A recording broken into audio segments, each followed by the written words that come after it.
Assalamualaikum warahmatullahi wabarakatuh. Kembali lagi di channel siaran cerita mistis. Cerita kali ini yang akan saya bawakan berjudul Petaka Tumbal Pesugihan. Semoga yang mendengarkan cerita ini diberikan kesehatan, banyak rezekinya, dan perlindungan yang maha kuasa. Amin ya rabbal alamin. Sebelum kita masuk ke ceritanya, jangan lupa untuk like, komen, subscribe channel ini, dan tekan loncengnya agar kalian tidak ketinggalan update cerita terbaru dari kami. Tanpa basa-basi lagi, mari kita dengarkan.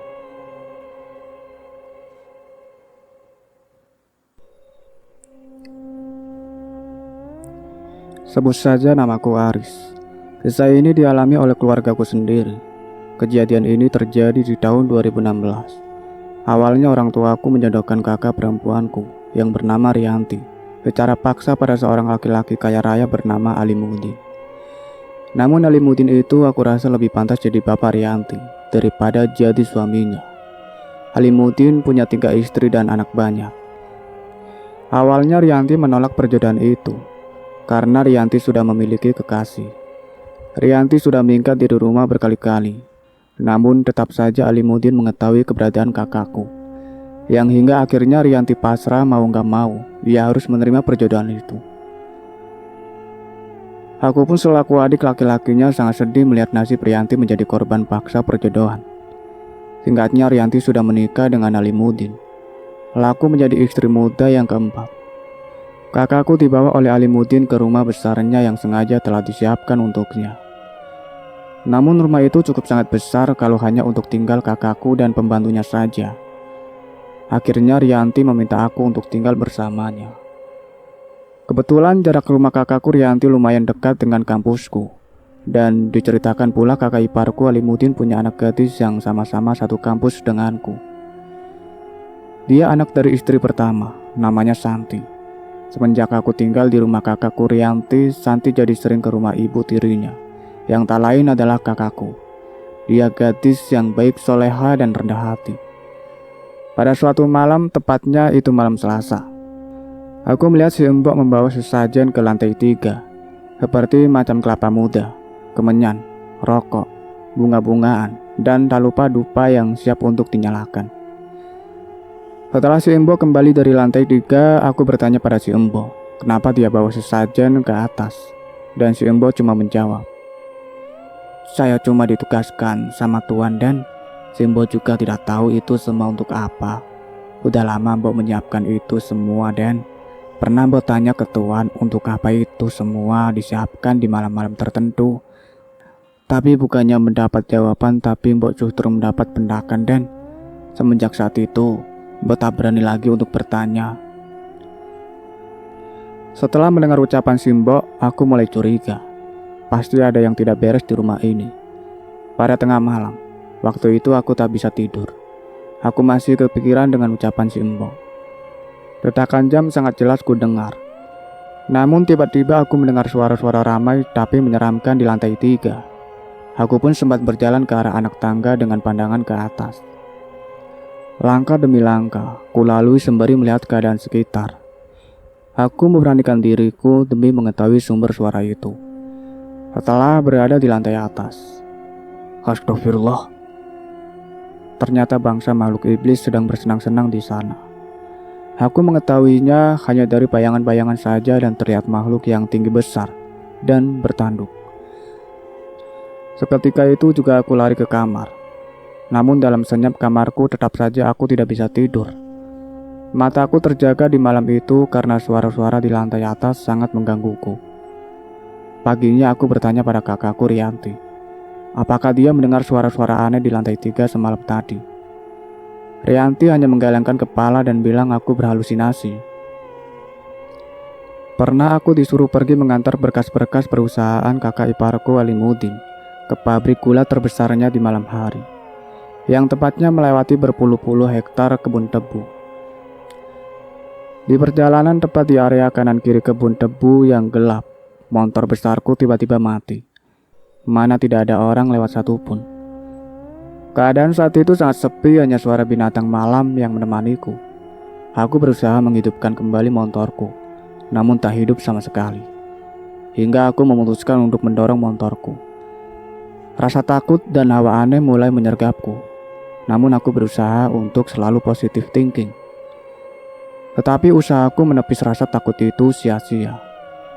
Di waktu hening seperti itu, tiba-tiba sesuatu yang besar berlari-larian dari semak pohon tebu, hingga muncul tepat di hadapanku.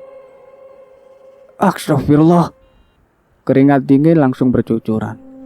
Tubuh gemetar yang tiba-tiba sulit digerakkan. Sosok sapi putih yang tak berkepala baru saja melewatiku. Karena kaget yang luar biasa aku jatuh pingsan. Hingga saat aku sadar, aku sudah di pabrik dengan matahari sudah hangat duha. Setelah itu, malamnya satu anak Alimuddin dari istri yang kedua meninggal dunia secara tiba-tiba. Semenjak itu aku curiga atas keanehan demi keanehan yang kualami di rumah kakak iparku. Apalagi Santi sering bilang padaku bahwa kakaknya sudah 5 yang meninggal. Bahkan Santi pun pernah bilang dia sering diterkam makhluk halus yang menyeramkan jikalau Santi tengah tertidur. Pada suatu hari Alimuddin membawa kakakku Rianti untuk mendampinginya dinas selama 3 bulan di luar kota. Tepat waktu itu Rianti tengah hamil 4 bulan. Jujur aku dan Santi diam-diam berpacaran. Di kala saat seperti inilah Santi sering main di rumah kakakku yang kutinggali. Ya, pada saat kami asik membicarakan dan berbagi tentang tugas-tugas kuliah kami, tiba-tiba Santi berkata agak serius. Aris, aku bahagia bila dekat denganmu. Akankah umur aku panjang? Biar bisa terus bersamamu seperti saat ini. Ujarnya. Aku menjawab. Hus, kok ngomongnya gitu sih? Ya insya Allah kita selalu bersama. Dan Santi pun bilang bahwa setiap tahun jika bulan Suro bapaknya yaitu Alimuddin sering menyembelih 3 sapi putih. 1 dibagi ke masyarakat, 1 buat keluarga sendiri dan 1-nya dibuang ke sungai. Jika sapi putihnya kurang dari 3, pasti salah satu anggota keluarganya meninggal. Dari situ aku benar-benar yakin bahwa Alimuddin mengikat perjanjian kekayaan dengan setan. Semenjak saat itu aku mulai berhati-hati dan aku berusaha mencari bantuan ke ustadz maupun orang pintar agar aku tahu dugaanku benar atau tidak. Tak lama aku mendapat kabar bahwa ada seseorang yang pintar akan hal-hal gaib. Dia tinggal di daerah Jawa. Mendengar ini aku dan Santi bermaksud mendatangi Bapak Kuncen itu untuk mempertanyakan dan meminta petunjuk agar tidak ada korban lagi dalam keluarga kami. Dengan izin ke orang tua pergi berlibur, kami mengendarai sepeda motor pergi ke rumah Kuncen itu. Perjalanan yang ditempuh cukup memakan waktu banyak. Setelah sampai di rumah Kuncen itu, kami berdua langsung mengutarakan apa niat kami datang menemui Kuncen itu. Dan setelah itu terkuak sudah rahasia Alimuddin. Ternyata benar kecurigaanku selama ini. Alimuddin memuja dan bersekutu dengan setan. Dia terikat perjanjian kekayaan dengan genderuwo, dengan persyaratan tumbal 3 sapi putih tiap tahun. Dan jika tidak salah satu anaknya yang jadi gantinya. Santi sangat kaget dan sedih mendengar ayahnya adalah orang yang bersekutu dengan setan. Santi menangis. Mengapa ayahnya tega menukar nyawa anaknya dengan kekayaan yang tidak dapat dibawa mati? Aku pun menceritakan semua kejadian aneh di rumah Rianti, yang setiap malam Selasa selalu ada suara-suara menakutkan. Bapak Kuncen pun menyarankan agar aku memasang ayat kursi di setiap pintu kamar, terutama kamar kakakku Rianti. Dan Bapak Kuncen menyuruh Santi agar tidak lupa mengingat Allah. Aku diberi cincin giok berwarna putih. Bukannya musyrik, tapi hanya untuk berjaga-jaga aja apabila aku ketakutan.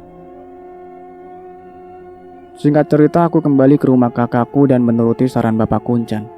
Aku memasang stiker ayat kursi di setiap pintu kamar. Malam harinya hawa panas hening mencekram. Tiba-tiba ada suara meraung menggeram dan suara dentuman kaki bertanda langkah sebuah makhluk yang besar. Mendengar suara itu aku langsung menghubungi Santi agar wudhu dan sholat serta membaca Al-Quran. Sedangkan aku masih dalam keadaan gemetar mendengar suara menyeramkan itu. Malam yang terasa sangat mencekam dengan angin malam yang menusuk sampai ke tulang membuat aku semakin ketakutan. Namun seketika itu juga aku langsung teringat si Embo yang pintu kamarnya lupa aku beri ayat kursi. Sambil masih terdengar dentuman kaki, aku berlari menuju kamar si Embok. Sesampainya di sana aku dapati si Embok tergeletak pingsan. Aku pun langsung bangunkan si Embok. "Mbok, Mbok, bangun Mbok, Mbok, bangun, ya Allah!" Teriakku membangunkan si Embok sembari kuteteskan kedua matanya dengan air yang sudah kubacakan ayat-ayat suci Al-Quran yang kuhafal aja. Tak berselang lama, alhamdulillah, syukurnya si Embok bisa sadar.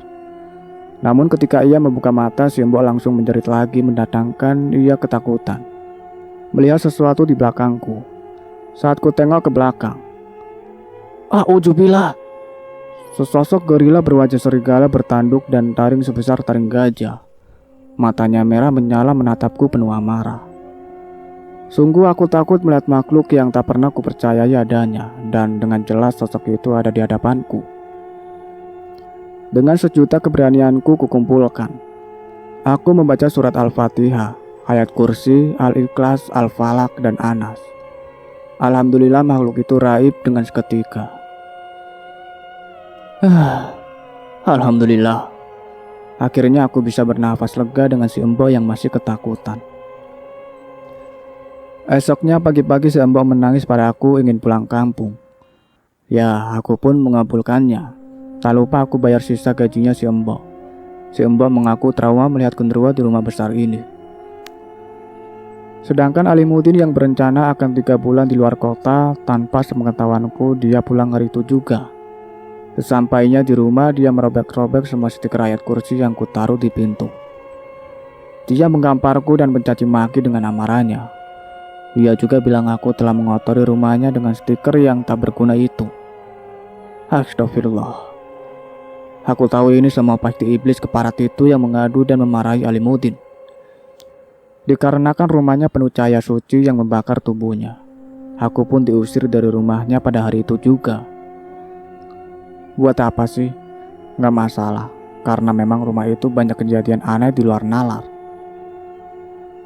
Namun sebelum pergi aku berpesan pada kakakku Rianti agar tak lepas dari air wudhu dan berzikir padanya. Kakakku pun tak rela aku digampar dan diusir begitu saja. Rianti pun bertengkar atas masalah ini. Belum genap 1 minggu aku kembali tinggal di rumah orang tuaku. Rianti datang ke rumah orang tuaku sembari membawakan tas kecil. Dengan wajah yang sembab, kelopak mata coklat pucat, mana lagi hamil tua, dan tubuh Rianti pun memar-memar penuh bekas pukulan. Laki-laki macam apa seperti itu? Aku jadi benci pada Alimuddin, mantan kakak iparku, yang tak lain adalah ayah Santi kekasihku. Kepulangan kakakku ke rumah orang tuaku menjadi terpuruk. Kakakku sakit-sakitan yang sangat sekarat. Sudah kami bawa ke dokter, namun keadaan Rianti dan kehamilannya semakin memburuk. Aku berniat untuk memanggil Bapak Kuncen yang ada di Jawa itu. Namun perjalanan memakan waktu cukup lama, karena jarak kotaku menempuh Jawa Timur itu sangat jauh. Hingga pada akhirnya ketika aku di perjalanan pulang dengan Bapak Kuncen, nyawa kakakku Rianti sudah tak bisa tertolong lagi. Entahlah, tak habis pikir. Masa hanya gara-gara ku pasang ayat-ayat Allah, si iblis membabi buta. Kematian Rianti bersamaan dengan 2 orang anak Alimuddin dari istri yang ketiga. Bapak Kuncen pun tak bisa mencegah, karena itu sudah risiko perjanjian dengan iblis. Bapak Kuncen hanya menyuruh semua keluarga Santi untuk mendekatkan diri pada Allah. Alhamdulillah keluarga Santi mau menuruti. Semenjak anak dan istri-istri Alimuddin beriman, kekayaan Alimuddin merosot gratis. Dan Alimuddin meninggal dunia dalam kecelakaan yang mengerikan. Semenjak Alimuddin meninggal, tidak ada lagi yang dikhawatirkan. Ibu Santi pun mengaku lebih baik hidup sederhana, namun masih dalam keutuhan keluarga, daripada hidup mewah namun harus mempertaruhkan nyawa orang-orang yang dicintai.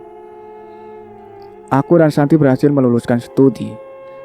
Aku menjadi seorang sarjana arsitek dan mendapatkan pekerjaan yang memadai, sedangkan Santi menjadi seorang bidan. Dari sini kami merintis dikit demi dikit, sampai akhirnya harta kami kembali pulih dengan sendirinya. Aku dan Santi pun menikah. Alhamdulillah keluarga kami damai, sakinah, mawaddah, dan warahmah. Semuanya terwujud atas kesabaran dan ketabahan serta usaha memetik ridhonya yang maha kuasa. Oke, bagi kalian semua, janganlah kalian meraih kekayaan dengan harus menjadi budak setan. Seberapa berharga harta duniawi dibanding nyawa seseorang yang kita cintai? Dan satu lagi, janganlah menjodoh paksakan anak-anaknya hanya dengan kesilauan duniawi. Tak semua pilihan orang tua membawa bahagia. Terkadang justru itu menyiksa anak Anda sendiri. Apakah Anda tega melihatnya menangis tertusuk, keruncingnya berlian? Itulah akhir dari cerita yang berjudul Petaka Tumbal Pesugihan. Terima kasih banyak untuk kalian semua yang sudah setia mengikuti cerita ini sampai selesai. Nantikan cerita-cerita terbaru lainnya dari kami. Sebelum saya pamit, jangan lupa untuk like, comment, subscribe channel ini, dan satu lagi bunyikan loncengnya. See you in the next video. Wassalamualaikum warahmatullahi wabarakatuh.